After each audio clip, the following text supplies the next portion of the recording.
You lost? Service entrances around back. Brett Calloway says it with a smile. Easy, practiced, the kind of smile that has never once cost him anything. The man in the doorway does not move. Charcoal tuxedo, tailored close. A silver foundation pin on the lapel, catching the light from inside. He is 61 years old, and he has been spoken to like this in one form or another his entire life. He knows the smile. He knows what comes after it. I have an invitation, the man says. Quiet, even. It's in my breast pocket. I'm going to reach for it slowly. Don't bother. Brett steps into the doorframe, filling it, blocking the gold light and the string music spilling out of the ballroom behind him. Catering checks in on the side. You people always try the front first. The man's jaw tightens, just once. Then it relaxes. Brett puts a hand on him, flat palm against the chest. A small shove, not violence, not yet. Just enough to move a body backward, the way you'd move a thing. The man's heel catches the lip of the marble step. He doesn't fall. But the invitation slips from his fingers, heavy cream cardstock, gold embossing, and lands face down on the wet pavement. Brett does not pick it up. A young man in a velvet dinner jacket lifts his phone and starts filming, grinning at his own screen. Oh, this is content, he murmurs. To no one, to everyone. An older donor by the valet stand takes in the scene, the cop and the black man on the step, and nods once, slow, approving. About time somebody watched the door, and a woman in a green silk gown looks straight at the man being pushed, holds his eyes for half a second, and then looks away, and hurries inside, her heels fast and sharp on the stone. The man bends. He picks up his ruined invitation. He reads the name printed inside it before he slides it back into his pocket. It is his own name. He has no idea, Brett, that is, because the man he just shoved off the step, the man he sent to the service entrance, the man he called you people, is a judge of the United States Court of Appeals. And the name on that ruined invitation is the name printed inside the program, sitting on every table in that ballroom. He is the man this entire evening exists to honor. The program says the keynote begins at 8:40. It is 8:21. In 19 minutes, those doors will open, and a man will walk to the stage to accept the highest honor this foundation gives. Brett Calloway has 19 minutes left to keep smiling. He just doesn't know it yet. But this story doesn't start here. Rewind. His name is Solomon Grant. 61 years old. 14 years on the federal bench and 30 in the law before that. A public defender first, then a civil rights litigator, then a district judge, then an appointment to the United States Court of Appeals, confirmed by a Senate that could not find a single colleague willing to say a word against him. He has written opinions that law students read now. He has heard appeals from men the system had given up on. He is, by the quiet agreement of people who know the courts, one of the most respected jurists in the country. And almost no one in that ballroom would recognize his face. That was his choice. He asked the foundation months ago to keep the honoree's name out of the press until the night itself. He asked them not to put his photograph on the program. He told them he wanted to arrive early, alone, before the crowd, and slip in quietly. He always does. He does not like the fuss. He came up the front steps at 8:19 with no entourage, no announcement, in a tuxedo and his father's watch, intending to find his table and sit down before anyone made a speech about him. The watch matters. You should know about the watch. His father was named Eli Grant. Eli spent 11 years of his life in a state prison for a robbery he did not commit, convicted on the word of one witness and the convenience of a tired courtroom. In a county where a black man's alibi was a thing you didn't have to take seriously. He was 31 when they took him. was 42 when a law clinic, working for free, proved he had been 200 miles away. When they released Eli Grant, they handed his family a manila envelope of his property.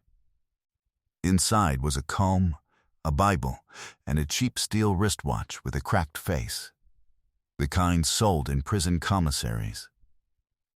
It had stopped years before. Nobody wounded. Eli came home and died 19 months later. Not enough time to be bitter. Just enough time to watch his son start law school. Solomon has worn that watch, repaired now, but never replaced, to every consequential day of his life. His swearing in, his confirmation. The day he founded the Second Chance Project, the legal foundation that now funds the defense of people who cannot afford one. The foundation whose annual gala this is. He wore it tonight, under his left cuff, where he could feel it against the bone of his wrist while a police officer told him to use the back door. He counts the violations. He can't help it, it is what his mind does. Unlawful detention. Use of force without cause. He counts them the way other men count breaths. Now you should know about Brett Calloway, because Brett is not a stranger to this department, and that is the whole point. Brett is 38. Two-time Officer of the Year. His face was on the recruitment posters at the bus stops for 3 straight years, square jaw, flag in the background. The words "serve with honor" beneath his chin. He is the commissioner's favorite, the union's golden boy, the one they put in front of cameras after a good arrest. He works the lucrative off-duty details, the ones the brass hand out as rewards, and tonight's gala is the best one of the season. And in 11 years, 9 civilian complaints have been filed against Brett Calloway. Excessive force. Unlawful search. A man's wrist broken during a stop that produced no charges. Every single complaint was reviewed by the department's own internal process, officers investigating officers, a review board chaired by men who golfed with Brett's union rep, and every single one was dismissed. Insufficient evidence. Conflicting accounts. The complainant declined to cooperate 9 times. The system did not fail to catch Brett Calloway. The system built him, decorated him, and put him on a poster. That is who is standing in the doorway. Not a monster, a product. It is 8:23 now, 16 minutes. Solomon stands on the step in the cold and does the thing he has done his whole life. He stays calm. "Officer," he says, "I'd like your name and your badge number." Brett laughs, genuinely laughs like the man has told a good joke. "For what?" "For my complaint." "Yeah?" Brett leans in close enough that Solomon can smell the coffee on him. "Take it up with a judge, pal." Behind Brett, his detail partner shifts his weight. Ryan Mercer is 26, 8 months on the job, working his first big detail. He has been watching this from the moment the shove happened, and something in his stomach has gone cold and wrong. "Brett," he says, low, "maybe we just check the list." He's got an invitation. He's got a costume, Brett says, not turning around. "Watch the door, rookie." Mercer watches the door. He says nothing else. He will think about that silence for a long time. Inside at table 4, a foundation staffer named Renata is doing a head count and realizing that the chair reserved for the guest of honor is empty 11 minutes before he is supposed to be in it. She knows what he looks like. She walks toward the lobby. Through the tall glass doors, she sees a charcoal tuxedo and a police officer's broad back, and she stops. And she understands in 1 second exactly what she is looking at, and she turns and moves fast, not toward the door, but toward a woman in a deep blue gown at the head table. That woman is Naomi Grant. Naomi is Solomon's wife, and Naomi is not powerful because of Solomon. Naomi built her own thing. She is the founder and editor-in-chief of The Record, a civil rights newsroom that started as a blog at her kitchen table and is now a network with 4 million subscribers and a live stream that, on a slow night, reaches more people than the local news. She has spent 20 years documenting exactly the kind of moment unfolding 20 feet outside that ballroom. Renata reaches her and bends to her ear. Naomi listens for 3 seconds. Then she stands. She does not panic.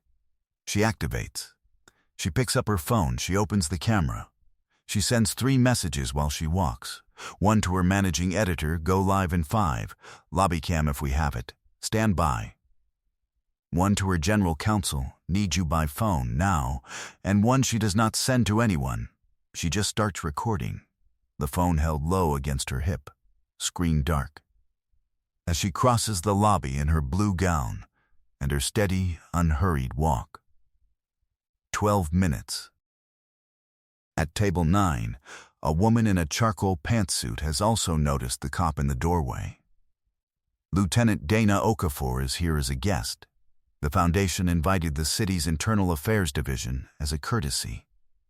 Because the foundation's work and her work, in theory, point the same direction.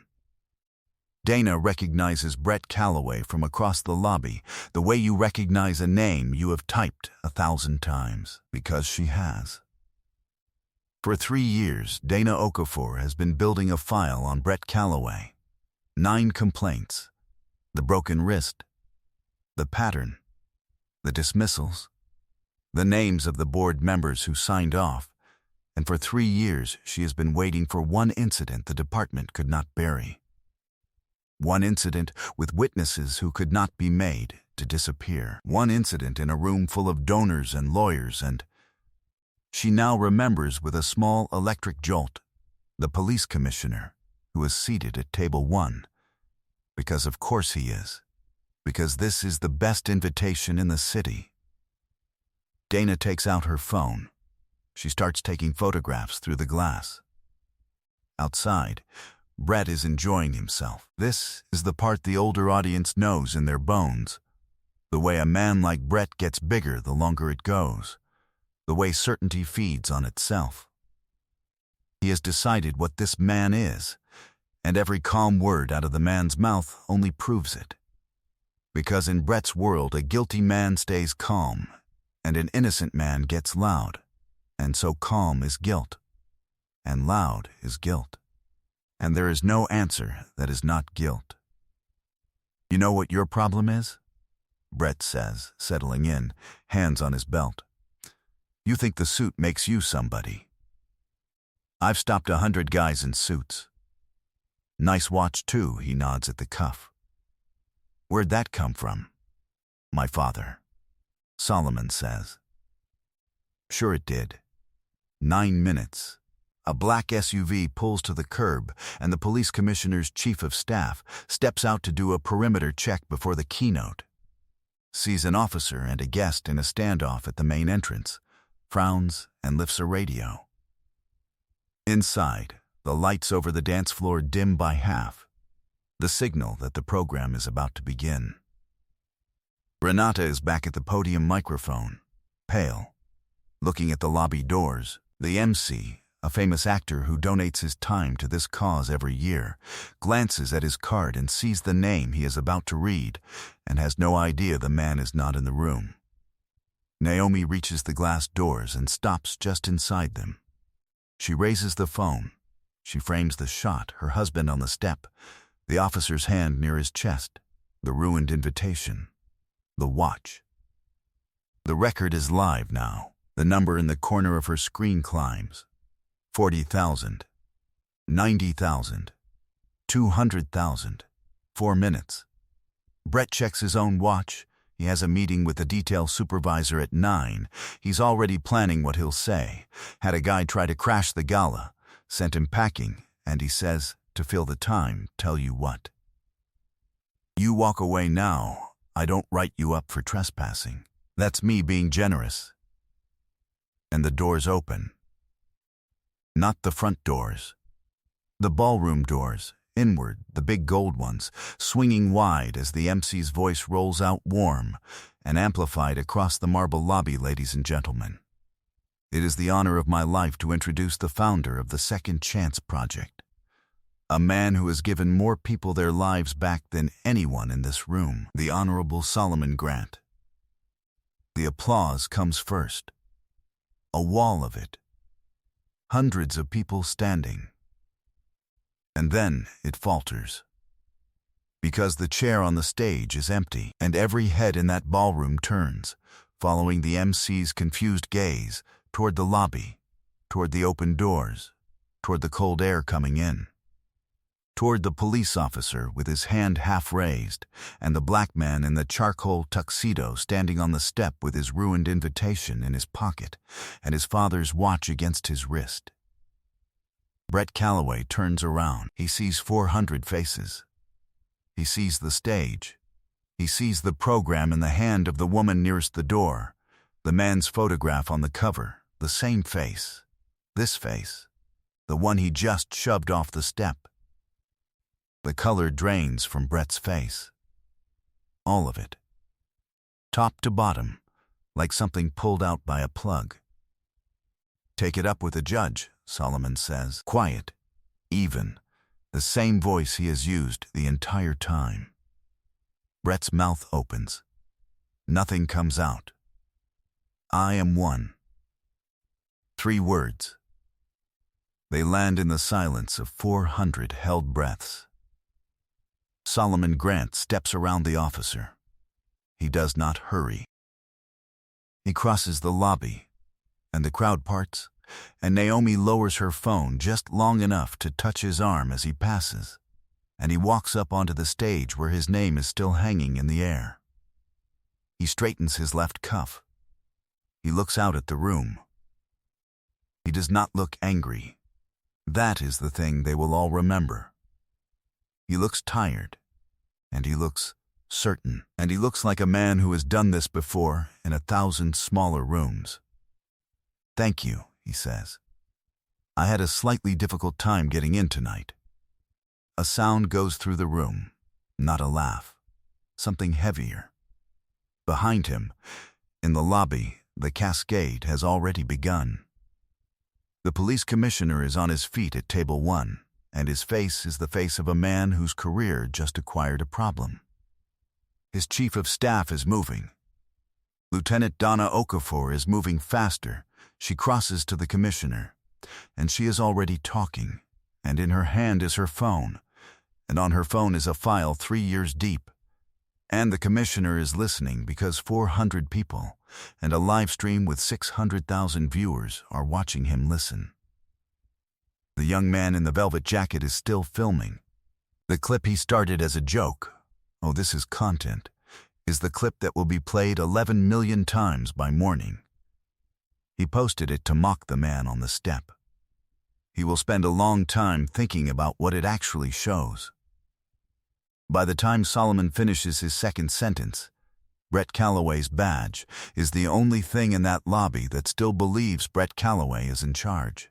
What happened to Brett happened the way these things should happen, and so rarely do, completely, on every axis at once, in public. Professionally, it was over within the hour. The detail supervisor, summoned by the commissioner's chief of staff, relieved Calloway on the spot, in front of the valets. His service weapon and his badge were surrendered before the gala's dessert course. By Monday, he was on unpaid administrative leave. By the following week, the off-duty security contracts that had made him the envy of the department, gone. All of them, because no venue in the city wanted the name. The recruitment posters came down quietly. The bus stops just had blank frames for a while.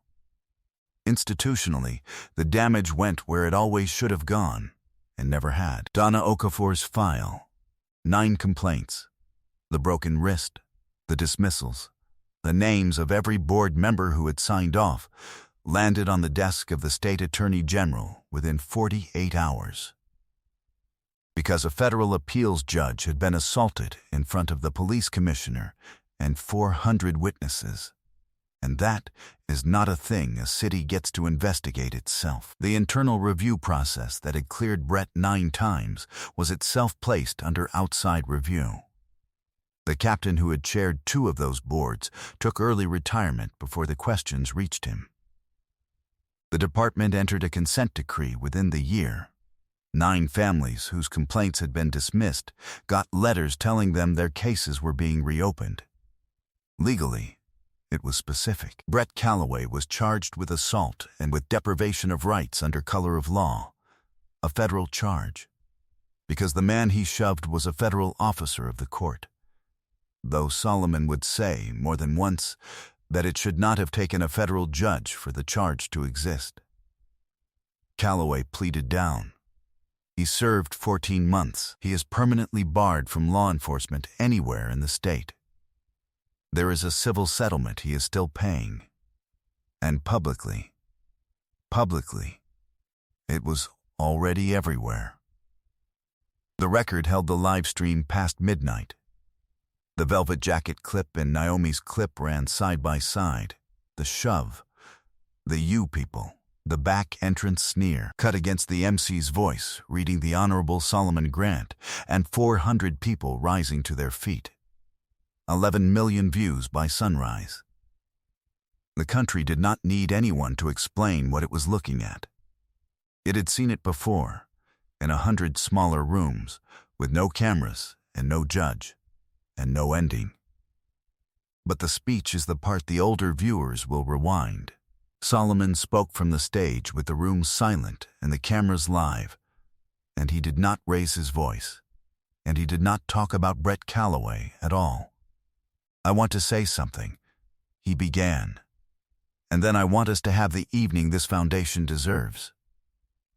I'm not telling you what happened to me at that door because it was unusual. I'm telling you because it was ordinary. It happens in this city every day, to people who do not have an award waiting for them inside, to people whose names are not in anyone's program." He let that sit. "Someone is going to ask me why I didn't just say who I was, why I stood on that step and let it happen. I have thought about that question my whole life, long before tonight." He paused. "Because the next man that officer stops will not be a federal judge. He'll be a son coming home from work. And if I have to announce a title to be treated like a man, then the title is the problem. And the system is already broken. Dignity is not something you earn with a ursum. It is not a reward for accomplishment. It is the floor. It is supposed to be the floor for everyone. Or it is not a floor at all." And then the line. The one that ended up on murals, on signs, in the mouths of people who would never know his name, when a badge decides who belongs by the color of their skin. The badge has forgotten what it was given for, and the rest of us cannot afford to forget on its behalf. He thanked the room. He talked about his father for a while, about a manila envelope, and a watch that stopped working, about 11 years a man does not get back. He gave the foundation's biggest gift of the night, anonymously, the way he gives everything. Then he sat down next to his wife and held her hand under the table and let the evening go on. This is where everyone ended up. Solomon Grant is still on the bench. He still hears the appeals nobody else wants. He still wears his father's watch. He declined every interview about that night except one, which he gave to the Record, sitting beside Naomi, because he said if anyone was going to make money off his father's story, it would be the people who told it right. Naomi's newsroom doubled in size. The footage she shot in a blue gown with a phone against her hip is taught now in journalism programs as an example of what it looks like when documentation arrives faster than denial. She would tell you she didn't do anything heroic. She would tell you she pressed record. That, she would say, is the whole job. Donna Okafor was promoted to captain and given command of a rebuilt internal affairs division, with real subpoena power and no golf buddies on the board. She keeps a copy of the old Callaway file in her desk. Not as a trophy, as a reminder of how long the right evidence can sit in the wrong system, waiting for a room full of witnesses. Ryan Mercer, the rookie who said maybe we just checked the list and then watched the door, left patrol within the year. He wrote a letter to the department, and then, when they buried it, to the newspaper, about what it costs to be the one who knows it's wrong and says it too quietly. He is a training instructor now. He opens every class with the same story. He does not come out of it looking good. That's the point, he tells them. That's the whole point. Brett Callaway cleaned out his locker on a Sunday morning. No ceremony. No partners to shake his hand. Cardboard boxes and the echo of an empty room. He is not on any posters now. And the young man in the velvet jacket, the one who filmed it to laugh, quietly became the Second Chance Project's largest first-time donor that spring. He never explained why. He didn't have to. Some people change in one letter, one gift, one bad night they can't stop replaying. It isn't redemption. It's a small thing. But the foundation cashed the check, and somewhere a kid with no money got a real lawyer. The last image is a quiet one. Late that night, Solomon and Naomi sat on the porch of the house they have shared for 30 years, 2 glasses of nothing special wine between them, the city humming somewhere below. Naomi had her shoes off. Solomon had his father's watch off his wrist for the first time all day, turning it slowly in his hand, the cracked then-mended face catching the porch light. "It's a better night than it was this morning," Naomi said. "It's one night," Solomon said. "Not bitter. Just true." He set the watch on the rail between them, where they could both see it. "Until the floor is the floor for everybody," he said quietly. "Someone has to be standing at the door, watching who gets turned away." Naomi reached over and put her hand on his. Neither of them said anything else for a while. They had said it before. They would say it again. That was the agreement. The watch sat on the rail and kept time. If this story moved something in you, anger, recognition, the memory of a door you were turned away from, or a door you watched someone else get turned away from and didn't say a word, then carry it somewhere it can do some good. Stories like Solomon's don't travel on their own. People carry them. You carry them. Share this with someone who needs to be reminded that dignity is the floor, not the reward, and that staying quiet has a cost the quiet ones rarely have to pay. And before you go, tell me one thing in the comments, because the people in this community have lived this, and your answer matters more than you know. When was the last time you watched someone get treated like they didn't belong? And what did you do? Not what you wish you'd done. What you actually did. That's the only question worth answering honestly. Because the system doesn't change in courtrooms. It changes at the door, where one person decides to say check the list. Be that person. Then come back and tell the next one.